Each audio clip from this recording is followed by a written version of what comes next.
বিসমিল্লাহির রহমানির রহিম। আসসালামু আলাইকুম রহমতুল্লাহ। দীর্ঘ 3 বছর পর নানার বাড়িতে আসলাম।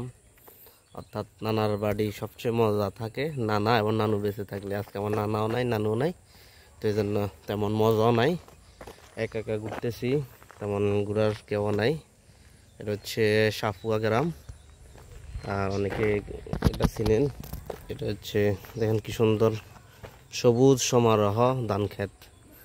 আর এটা দূরে হচ্ছে মুন্সিহাট, আর এদিকে হচ্ছে আমুইয়ার হাট, আর এটা হচ্ছে সাপুয়া গ্রাম।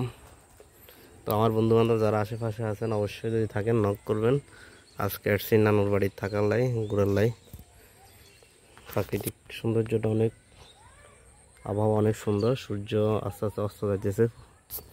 আর এটা দূরে দেখা যাচ্ছে যেটা, এটা হচ্ছে মুন্সিহাটের সীমানা, আর এটা হচ্ছে আমুইয়ার হাট, আর এটা হচ্ছে সাপুয়া।